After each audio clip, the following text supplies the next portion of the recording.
সমীর ব্যানার্জি। আশা করি আপনারা সকলে ভালো আছেন। আমিও ভালো আছি। আজকে যে বিষয়টা নিয়ে আমি কথা বলবো, যে সকল স্টুডেন্ট মাধ্যমিক পরীক্ষায় পাস করতে পারেনি বা কোনো কারণবশত মাধ্যমিক পরীক্ষাটা দেয়া হয়নি, এখন কিন্তু তারা NIOS এ অ্যাডমিশন নিয়ে পরীক্ষার মাধ্যমে পরীক্ষা দিয়ে পাস করে বেরিয়ে যেতে পারবে। অনেকে বলে, "স্যার আমার অনেক বয়স হয়ে গিয়েছে।" বয়সের কোনো ব্যাপার না। শুধু মাইন্ড সেট করতে হবে যে আমাকে একটা পরীক্ষা বসতে হবে। আমাকে আবার নতুন করে শুরু করতে হবে। যেমন এখন যে সরকারি প্রকল্পগুলো চালু হয়েছে সেখানে কিন্তু তোমাদের মাধ্যমিক সার্টিফিকেট না থাকায় তোমরা কিন্তু সেই প্রকল্পর কোনো লাভ নিতে পারছো না। তোমারই বাড়ির পাশে, তোমারই পাড়ায়, তোমারই এলাকায় সমস্ত সবাই কিন্তু সেই সুযোগটা নিচ্ছে। কিন্তু তোমরা নিতে পারছো না।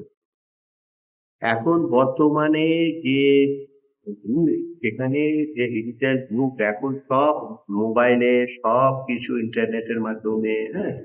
তো তোমরা সমস্ত জানকারি কিন্তু তোমরা পাচ্ছ।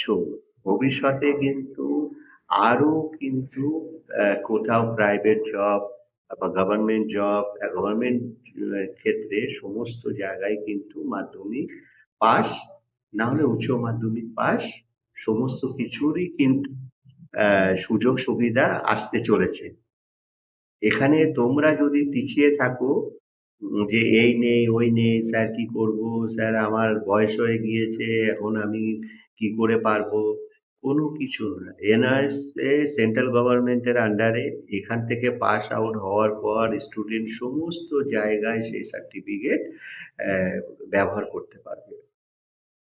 আর তোমাদের একটা কথা বলি, আজ, কাল, পরশু, তরশু এইসব করে কোনো লাভ নেই।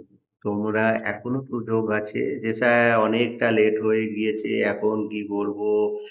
তাড়াহুড়ো, তাড়াহুড়ো, আমার এখন চাই, আমার তখন চাই। এখন তখন না করে যখন অ্যাডমিশন, যখন এক্সাম, সেই নিয়মটা মেনে তোমরা এক এক করে এগিয়ে চলো।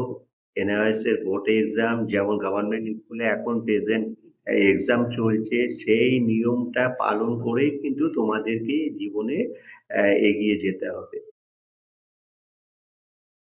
আশা করি ভিডিওটা তোমাদের ভালো লেগেছে।